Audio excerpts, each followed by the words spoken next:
ایمان پلورونکي درې اتیایمه برخه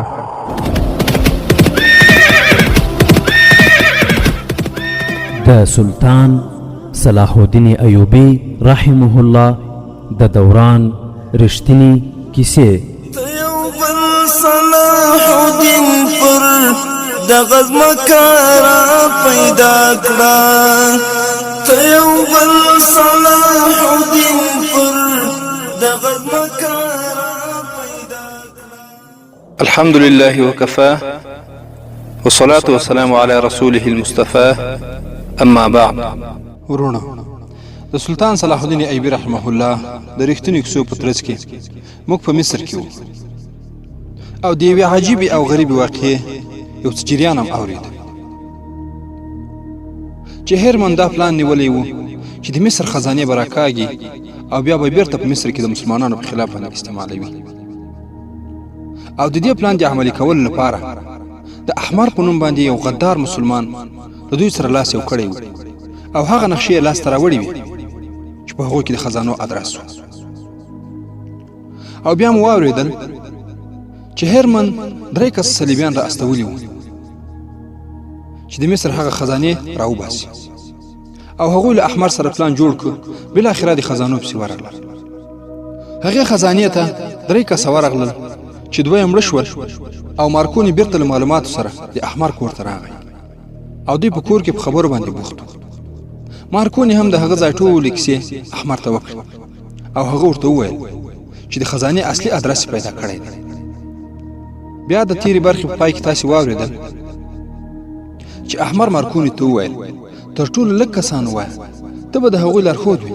مارکوني وویل زه په پلان باندې پوه شوم، یو پلان زما په ذهن کې هم شته، موږ هغوی وژلی شو، 2-3 پکې ژوندي نیولی هم شو، خو زه تا ته دا نشم ویلی چې موږ ته به هغوی هر ډول راز ووایي. هغوی چې د خپلې قبیلې مړی وګوري نو مرګ ته به تیار سي او راز به ونه وایي. زه داسې چل جوړوم چې د هغوی 2-3 کسان وتښتي او موږ د هغوی پسې شو، په دې توګه به لاره معلومه کړو. احمر درویش وویل ته ډېر هوښیار یې. مارکوني ووایه څومره کسان درکړل؟ مارکوني وویل 50، خو زیات کسان به زه خپله خوښوم، زه به هغوی لټوم، خو د کار پیل کولو مخکې به زه خپل شرایط درته وړاندې کوم. احمر درویش وویل تا ته به د خپلې خوښې سره سم بدله او انعام درکول کېږي. مارکوني وویل دومره خطرناک کار زما په مسؤلیت او وظیفه کې داخل نه دی، زه جاسوس او رنګکاره یم، زه د خزانې د لټون لپاره نه یم رالیږلی، دا ستاسې شخصي کار دی، زه بدل او انعام نه غواړم بلکې زه برخه او حصه غواړم په دې خزانه کې. که دا پلان کامیاب شي نو ته به د یو آزاد حکومت مشر او واکمن شي او زه به همداسې جاسوس پاتې وم. احمر درویش وویل دا پلان او دا کار شخصي نه دی مارکوني، دا د مصر، صلیب او سوډان د واکمنۍ پلان دی. مارکوني په خپله خبره کلک ولاړ. احمر درویش اړ شو ځکه چې هغه په دې پوهېده چې پرته له مارکوني څخه بل څوک د فرعون خزانې ته نشي رسېدی، د هغه د غوښتنې د پوره کېدو څخه پرته بله چاره نه وه. مارکوني بیا وویل زه په دې نه پوهېږم چې په دښته او بیابان کې به څومره ورځې تېرې کړم، نو زه خراب خوراک او څښاک نشم کوی، ما ته 2-3 اوښان زیات راکړي چې هلته یې کبابوم او خورو یې، او هم به قدومي نڅا کوونکي زموږ سره ملګرتیا کوي. احمر درویش په حیرانتیا سره وویل قدومي؟ دومره نازکه او نازولې نڅا کوونکي په داسې خطرناک کار کې ستا سره ولېږم، هغه به داسې ځای ته د تللو لپاره دلاسا او راضي نه شي. مارکوني وویل هغې ته زیات شی ومنئ، حتما را سره ځي، زه به د هغې لپاره داسې شرایط برابر کړم چې هېڅ فکر ونه کړي چې موږ په دښته او خطرناک کار کې بوخت یو. زه د هغې د قدر او قیمت څخه خبر یم. وروڼو موږ د هغه وخت حالات بیانوو چې کله به پوځي مشرانو، شتمنو او مالدارو خلکو له ځان سره خپلې محبوبې او ګران مېرمنې په سفر کې ملګري کولې، او که مېرمن به یې خوښه نه وه نو یوه نڅا کوونکي به یې له ځانه سره ملګري کوله او سفر به یې کوه. په هغه وخت کې حسینو او ښایسته ښځو له 100,000 څخه هم زیات قیمت او ارزښت لرل. په همدې خاطر یهودانو او صلیبیانو د اسلامي امت د ختمولو لپاره د ښځو او شرابو څخه کار اخیست. د مارکوني دا غوښتنه چې هغه به له ځانه سره یوه سندرغاړې او نڅا کوونکي ملګري کوي څه حیرانوونکې غوښتنه نه وه، خو دا چې قدومي به له ځانه سره کوي حیرانوونکې برېښېده، ځکه قدومي یوه ځوانه نڅا کوونکې وه چې یوازې شتمنو او مالدارو خلکو ته ورتله. هغه د سودان اوسیدونکي او د مسلمانې کورنۍ څخه وه. هغه ښایسته او ښکلې وه، خو د هغې ناز، نخرې او اداګانې داسې وې چې غټ غټ خلک به د خپل تاثیر لاندې راوستل. دا په تصور کې هم نه راتله چې د قدومي غوندې نازکه نڅا کوونکي به د مارکوني سره په دې مرګوني او خطرناک صحرایي سفر کې ملګرتیا کوي. مارکوني د قدومي څخه پرته تلل نه غوښتل او تیار نه و. احمر درویش بالاخره اړ شو او ژمنه یې وکړه چې قدومي به ورسره ملګري کوي. ورونو، په هماغه ورځ د 50 کسانو لټون پیل شو. په قاهره کې د صلیبي جاسوسانو او رنګکارو کمی نه و. مارکوني همدا ورانکاري صلیبیان له ځان سره ملګري کول، ځکه چې هغه باوري ملګري و. احمر درویش هم غوښتل چې همدا کسان له ځان سره بوځي، که څه هم هغه ورانکاري ډله جوړه کړې وه. خو ورونو، احمر درویش خبیث خپل ایمان پلورلی و او هغه کسان هم ایمان پلورنې ته برابر کړي. دوی ټول د سلطان صلاح الدین ایوبي دښمنان ګرځېدلي وو او د حسن بن صباح له حشاشانو سره یې ناسته ولاړه کوله. مارکوني خپله د احمر درویش غوښتنه قدومي ته وړاندې کړه. هغه څه عادي سړی نه و، بلکې عسکري او پوځي چارواکی و. قدومي د احمر درویش تر اثر لاندې و، خو هغې زړه نازړه هو وکړه ورسره. خو چې کله ورته مارکوني د خزانې خبرې وکړې، نو هغه سمدستي تللو ته چمتو او تیاره شو. مارکوني ډېر هوښیار، تجربه کار او چالاک جاسوس او سیلانی و. هغه په ډېر صفات د قدومي څخه د مصر مشهوره پخوانۍ ملکه قلوفتره جوړه کړه. هغې خپل څه احساس او جذبه نه لرل، بلکې هغې د خپل ښایست، ځواني، نڅا او سرو زرو سره مینه او محبت درلود. قدومي د هغو ښځو له ډلې څخه وه چې فکر یې کاوه چې ځواني او ښایست به تل پاتې کېږي. مارکوني قدومي ته ونه ویل چې په دې خزانه به څه کېږي. د 50 کسانو لټون پیل شو چې په دې کار کې 15 ورځې تېرې شوې. په دې کسانو کې زیات صلیبي ورانکاري وو، خو څو پکې ایمان پلورونکي مسلمانان هم. ټول په اوښانو سپاره شول، خو یو ځای ونه وتل، بلکې درې څلور لاړل چې ټول د مسافرو او سوداګرو په شکل باندې ښکارېدل. قدومي د یوې پردې لرونکي مېرمن په توګه باندې روانه شوه. مارکوني د هغې خاوند وګرځېده. د هغوی سره 2 نور کسان ملګري شول چې هغه د ساتونکو په حیث ورسره ملګري وو. په دې 2 کسانو کې یو صلیبی او بل مسلمان چې اسماعیل نومېده. اسماعیل د احمر درویش نږدې او باوري ملګری و. هغه د خپل ځان په خاطر او د مال په خاطر هر ډول ګناه او جرم ته غاړه کېښوده. هغه د کرایه قاتلانو له ډلې څخه هم په ټولنه کې د هغه هیڅ حیثیت او عزت نه و، خو د عزت خلکو هغه ته سلامونه کول. مارکوني هم هغه ښه پېژند، په هغه یې پوره باور کاوه. خو ورونو، بالاخره دوی ټول جلا لارو څخه روان سوي وو. هغوی ته 18 میله لرې هغه ځای په ګوته شوی و چې هلته به ټول سره راټولېدل. د هغوی سره تورې، لیندې او غوښې هم، پړې او د کیندلو سامان هم ورسره و. د ټولو څخه د مخه مارکوني، قدومي، اسماعیل او د هغه صلیبي انډیوال خپل ټاکل شوي ځای ته ورسېدل. مارکوني هغوی ټول د غرونو منځ ته بوتلل. لمر پرېوتی و. هغوی سمدستي خیمې ولګولې. په همدې شپه د هغوی نور ملګري هم راورسېدل. اسماعیل قدومي پېژندله، قدومي هغه نه پېژندل. خو ورونو، یو محاذ هغه و چې په هغې کې سلطان نورالدین زنګي جنګېده. هغه د کرک کلا نیولې وه او شاوخوا سیمې یې تر خپل واک او کنټرول لاندې وې. هغه 2 ګروپونه جوړ کړي وو چې لرې یې ګزمې کولې، تر څو صلیبیان ناڅاپي برید ونه کړي. دې ګروپونو به له صلیبیانو سره جګړې کولې. نورالدین زنګي د کرک تر فتحې وروسته غوښتل چې د سیمې واک او اختیار د سلطان صلاح الدین ایوبي پوځ ته وسپاري. هغه په همدې هیله په کرک کې شپې او ورځې تېرولې چې صلاح الدین ایوبي راشي او واک په لاس کې واخلي. خو صلاح الدین ایوبي په بل محاذ کې جنګېده، کوم چې صلیبي ورانکارو او غدارانو په مصر او قاهره کې خلاص کړی و. دا محاذ او میدان ډېر خطرناک و. صلاح الدین ایوبي په دې پټ میدان کې هم د جنګېدلو استعداد او اهلیت درلود. هغه په دې میدان کې ښه جنګېده او بریالی هم و، خو د نوې خلاص شوي محاذ څخه نه و خبر، کوم چې احمر درویش، قدومي او مارکوني جوړ کړی و. خو ورونو، د ماښام له خوراک او څښاک څخه وروسته سلطان صلاح الدین ایوبي هغه سالون ته ولاړ په کوم کې به چې هغه خپلو چارواکو ته لارښوونې کولې. هلته د پوځي سالارانو سره علي بن سفیان او غیاث بلبیس هم ناست و. په همدې ورځ سلطان صلاح الدین ایوبي ته د سلطان نورالدین زنګي یو لوی او ستر لیکلی پیغام را رسېدلی و. خو صلاح الدین ایوبي د پیغام ضروري برخې خپلو ملګرو ته ولوستې. سلطان نورالدین زنګي لیکلي و: ګرانه صلاح الدینه، الله تعالی دې ژوندی او روغ رمټ لره. مسلمانان تا ته ډېره اړتیا لري. کرک او شاوخوا سیمې د دښمنانو څخه پاکې شوي. زموږ ګروپونه یوې او بلې خواته ګرځي او کله ناکله ورسره صلیبي ورانکارې جګړې هم کوي. صلیبیان موږ ته دا څرګندوي چې موږ دلته یو، ستا کمانډوي ګروپونه د ستاینې وړ کار کوي، هغوی ډېر لرې لرې ځي، په هغوی چې تا څومره کار کړی هغوی یې پوره قدر ادا کوي. ستا څارونکي ډېر هوښیار، زړور او سرښندونکي کسان دي. زه د دښمن څخه دومره لرې هم د هغو د حالاتو او د هغو د هر حرکت څخه خبرېږم. نوې خبره دا ده صلیبیان ځوابي حمله او برید نه کوي. هغوی موږ راپاروي چې هلته ورشو او حمله پرې وکړو. ته پوهېږې چې د مسلمانانو لومړۍ قبله بیت المقدس څومره لرې پروت دی. زه پوهېږم چې ته د خطرونو او لرېوالي څخه وېرېدونکی انسان نه یې. لارې لرې نه دي، خو خنډونه او ستونزې زیاتې دي.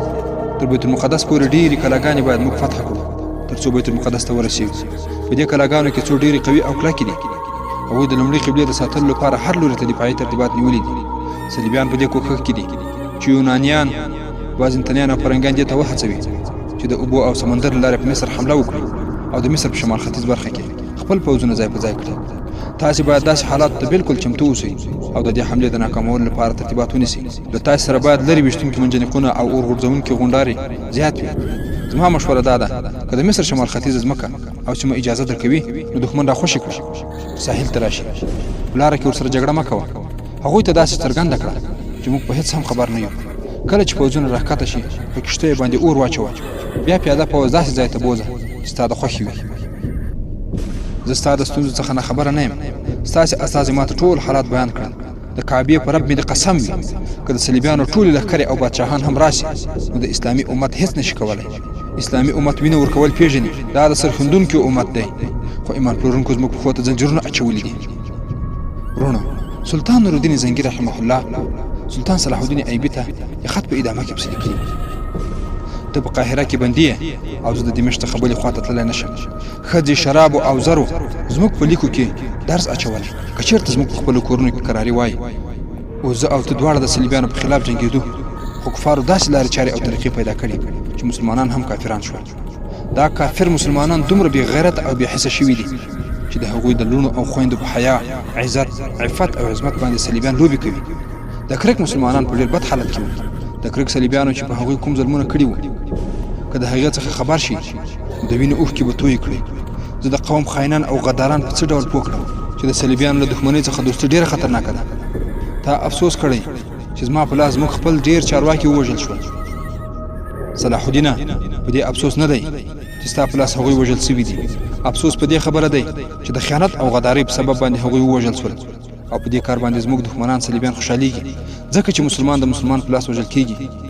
تاسې غداران معاف کولی نه شي ځکه چې د هغوی سزا وژل دي. زه ستا لپاره سترګې په لاره یم. دا ځل چې راځې باید پوځ درسره زیات وي. صلیبیان تا په محاصرو باندې بوختوي او په دې توګه ستا پوځ ختموي.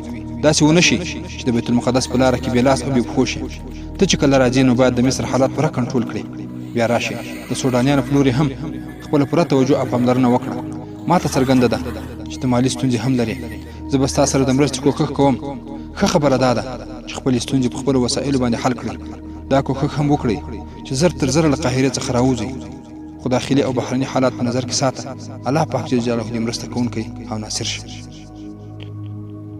ورونو، دا و هغه لیک سلطان نورالدین زنګي سلطان صلاح الدین ایوبي ته د حالاتو مطابق را لېږلی و. خو ورونو، کیسه مو له یاده ونه وځي. هلته د مارکوني کیسه هم روانه ده چې دی د هغې خزانې په لور روان و. دلته سلطان صلاح الدین ایوبي رحمه الله غونډه رابللې او هلته بیا نورالدین زنګي رحمه الله د کرک په کلا کې دی. ورونو، صلاح الدین ایوبي په غونډه کې د سلطان نورالدین زنګي پیغام خلکو ته واورو او بیا خپلو ملګرو ته وویل چې د لرو او اطرافي سیمو څخه اوس موږ ته پوځیان را روان دي. صلیبیانو چې کوم عقیدوي او فکري سیلاب جوړ کړی و هغه اوس ختم شوی دی، خو په ځینې سیمو کې لا اوس هم حسرات لیدل کېږي. یو سیلاب له جوماتونو څخه هم را روان سوی و چې هغه هم تر کنټرول لاندې راغی. صلیبیانو د خپلو ګوډاګیانو په وسیله جوماتونه هم نیولي وو او هلته د اسلام په خلاف باندې پروپاګند او تبلیغات کول. ورونو، د دې امامانو په اړه مخکې تبصرې اورېدلې دي چې تاسې هم ښه پېژنئ چې په اوس وخت کې هم په ګران هېواد افغانستان کې چې کوم امامان د صلیبیانو جیره خواره دي هغوی ټول پېژني. خیر، صلاح الدین ایوبي رحمه الله پسې وویل 4 صلیب پلوي امامانو دا کار پیل کړی و.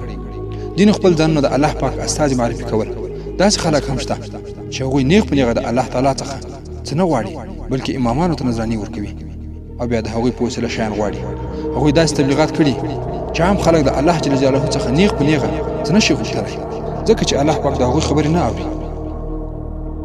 سلطان صلاح الدین ایوبي وویل ما دا ګمراه او بېلارې امامان د جوماتونو څخه لرې کړل او پر ځای مو داسې امامان وټاکل چې عقیده یې د قرآن او حدیث سره برابره وي. هغوی اوس خلکو ته دا تعلیم او زده کړه ورکوي چې الله جل جلاله د مالدار او غریب، حاکم او رعیت، عالم او بې علمه ټولو خبره اوري او د ټولو سره اړیکې ټینګوي، د ښه او بد عمل سزا او جزا ورکوي.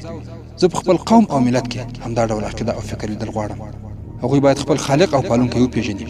دوستانو، تاسې ولیدل چې زموږ دښمن یوازې په میدان کې جګړه نه کوي، بلکې هغوی ستاسې په زړونو کې هم وسوسې او غلطې خبرې اچوي. یهودیان په دې کار کې تر ټولو مخکې دي. یهودیان ستاسې سره مخامخ نه جنګېږي، هغوی ستاسې د ایمان خرابولو او کمزوري کولو کوښښ کوي. هغوی په دې کار کې زر نه کامیابه کیږي، خو ناکامي هم نشته. داسې وخت به راشي چې دا ذلیل او سپک شوی قوم به مسلمانان په کمزوري حالت کې وګوري او بیا به داسې کار وکړي چې خپل هدف او مقصد ته به ورسېږي. د هغوی خنجر به د اسلامي امت په سینه او زړه کې ننوتی وي. که خپل تاریخ د دې ذلیل قوم څخه خوندي ساتل غواړئ، نو همدا اوس د هغه فکر وکړئ. خپل قوم ته ورشئ، خپل ځان بادار او نور غلامان مه ګڼئ. په هغوی کې داسې جذبه او احساس را پیدا کړي چې په خپل عزت او ملي وقار باندې ځانونه قربان کړي. سلطان صلاح الدین ایوبي وویل چې د یهودیانو او صلیبیانو سره ښځې او شتمني ده او زموږ سره د دې دواړو حرص او امید. زموږ یو کار دا هم دی چې د قوم او ملت د زړونو څخه د ښځې، شرابو او دولت محبت او حرص ختم کړو. د دې لپاره د ایمان قوت او کلکوالی پکار دی. ورونو، د سلطان صلاح الدین ایوبي رحمه الله له دغو خبرو څخه وروسته یو سالار وویل ښاغلی امیر، موږ ته هم د دولت او مال اړتیا ده. خرڅونه زیات سوي دي، موږ ته په ډېرو کارونو کې ستونزې پیدا کیږي.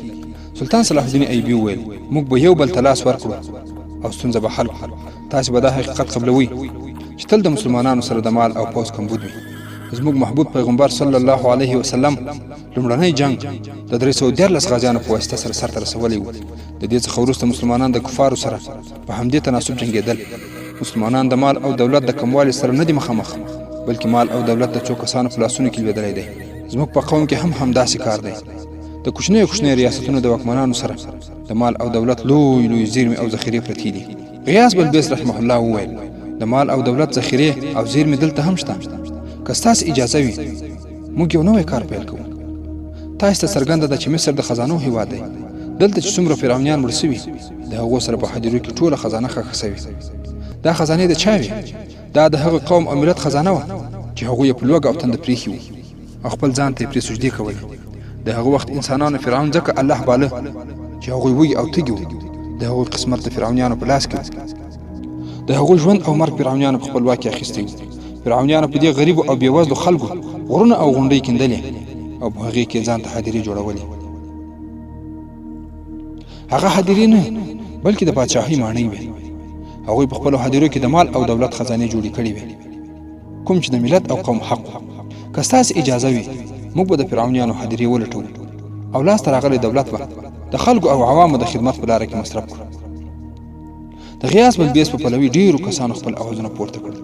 هغوی ټولو وویل دا سمه خبره ده ښاغلی امیر، موږ مخکې په دې باندې غور او فکر نه و کړی. موږ د دې د رایستلو لپاره پوځ هم استعمالولی شو، د ښار د خلکو څخه هم پوځ برابرولی شو. هو غیر پوځي کسان استعمال کړي او هغوی ته مزدوري ورکړي. په غونډه کې غال مغال جوړ شو او هر چا هر څه ویل. یوازې سلطان صلاح الدین ایوبي رحمه الله چوپ او غلی ناست و. په غونډه کې ډېر وروسته خلک پوه شول چې د هغوی امیر او سالار چوپ او غلی ناست. په غونډه باندې چوپتیا شوه. سلطان صلاح الدین ایوبي ټولو ته وکتل او بیا یې وویل زه د دې کار اجازه نشم درکولی، کوم چې غیاث بلبیس د هغو په هکله باندې غوښتنه وړاندې کړه. خو ورونو، په غونډه باندې بیا چوپتیا خپره شوه. هیڅ چا هم تصور نه کاوه سلطان صلاح الدین ایوبي به دا غوښتنه رد کړي. سلطان صلاح الدین ایوبي وویل زه نه غواړم چې له مرګ څخه وروسته تاریخ ماته د قبرونو او هدیرو غل او ډاکو ووایي. که تاریخ زه سپک کړم نو دا سپکاوی ستاسې هم دی. راتلونکی ځوزات به وایي چې د صلاح الدین ایوبي سلاکاران او وزیران هم د قبرونو او هدیرو ډاکوان وو. صلیبیان به دا تور نور هم ډېر پورته ښکته کړي. ستاسې د ازادۍ جنګ به غلا او ډاکې وګرځوي او د راتلونکي ځوزات په وړاندې به یوازې دلته ناست کسان نه بلکې ټول مسلمانان رسوا کړي. ورونو، علي بن سفیان چې دلته په دې غونډه کې ناست و هغه وویل سپین سترګي وبخښه ښاغلی امیر، د لږ وخت لپاره مصر د صلیبیانو په واک کې راغلی و. د ټولو څخه تر مخه هغوی د خزانو لټول پیل کړل. د قاهرې په اطرافو کې چې موږ د پخوانیو کنډوالو څخه صلیبي او حشیشي ورانکاري ونیول هغه د پخواني فرعون قبر او حدیره وه هغوی ورڅخه هر څه وړي وو د صلیبیانو حکومت ډیر پاتې نه شو که نه هغوی به ټولې خزانې وړې وای غیاث بلبیس رښتیا وایي چې دا خزانې د فرعونیانو نه بلکې د دې ملت حق او مال دی زه د دې خبرو کولو اجازه غواړم چې دا خزانې راوایستل شي